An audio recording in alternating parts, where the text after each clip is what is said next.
It begins with a single twig, then another, and another. A male satin bowerbird isn't building a nest for shelter, but a stage. He meticulously selects hundreds of sticks of similar length and thickness, planting them vertically into a soft catch of earth to form two parallel walls. This structure, an avenue, is useless against rain or predators.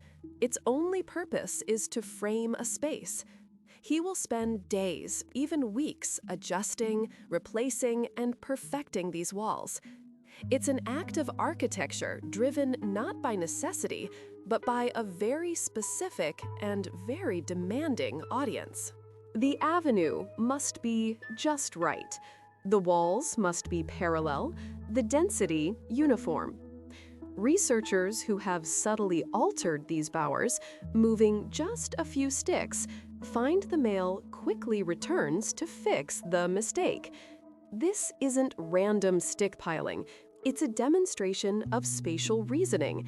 He is creating bilateral symmetry, a pattern that the vertebrate brain, including ours, is hardwired to find appealing.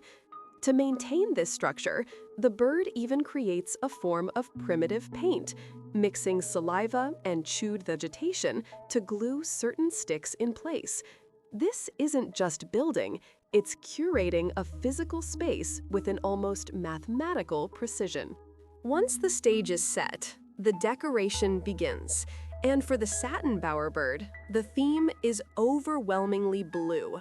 Bottle caps, pen lids, scraps of plastic, parrot feathers, and specific blue flowers are gathered and meticulously arranged in and around the bower. This color preference is so strong that scientists use it to track the birds, leaving out colored plastic tags and observing which ones are taken. Why blue? One hypothesis suggests that blue objects are rare in a mostly green and brown forest, making a large collection an honest signal of foraging skill. The male has spent countless hours searching, finding, and retrieving these specific items, proving his diligence and fitness. But the arrangement is not random. Close observation reveals an astonishing level of artistic manipulation. The male arranges his collected objects in a specific gradient. Smaller, darker items are placed closer to the avenue's entrance inside the viewing area, while larger, brighter objects are placed further away. This isn't just tidiness. What you're looking at is a non-human animal intentionally creating an optical illusion. This careful sorting by size and color creates a forced perspective, a visual trick that dramatically alters how the space is perceived by a visiting female. Forced perspective is the same technique used in theater and filmmaking to make sets look deeper, or objects seem farther away than they really are. Think of the Ames room, where people appear to shrink and grow as they walk across it, or how Renaissance painters created the illusion of depth on a flat canvas. By placing smaller objects closer and larger ones farther away, the bowerbird flattens the perceived depth of his court. From the female's vantage point inside the avenue, this makes the entire collection of treasures appear more uniform in size and more evenly distributed. The court looks neater, more impressive, and the treasures on it seem to pop with unnatural clarity. The female is the sole reason for this entire architectural and artistic endeavor. She approaches, enters the avenue, and inspects the construction. Her position inside the narrow avenue is fixed, forcing her to see the art gallery from the exact perspective the male intended. As she observes, the male begins his performance. He will strut, dance, and mimic other species, often picking up one of his favorite blue objects and tossing it in the air.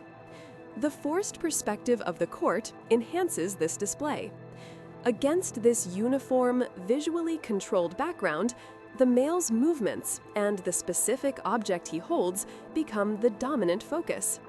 He has built a literal stage to make himself look better. Her evaluation is ruthless. She isn't just judging the number of blue things.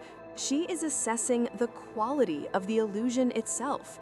Experiments where researchers disrupt the gradient, placing large objects at the front, result in lower mating success. The female notices the illusion is broken. What is she actually judging? Cognitive ability. The skill to create a successful forced perspective illusion is directly correlated with problem-solving ability and general intelligence in these birds. A male who can build a better illusion is literally a smarter bird. Furthermore, the quality of the bower is an honest signal of his physical condition and temperament. A poor bower often belongs to a more aggressive male who is more likely to attempt to mate by force. This entire display is a complex, multi-layered signal. It tells the female that this male has a sophisticated brain capable of abstract spatial manipulation. He has good eyesight to find rare blue objects and the physical health to defend his art from rivals who will try to steal his treasures or destroy his bower. The bower isn't just art, it's a resume. It's a costly, time-consuming, and intellectually demanding project that has no direct survival benefit. It exists for the sole purpose of aesthetic evaluation. This moves beyond simple sexual selection, like a peacock's tail, which is a product of genetics. The bower is a product of individual learning, practice, and intellect, an extended phenotype that displays the quality of the mind that built it. Monotony has grown fast.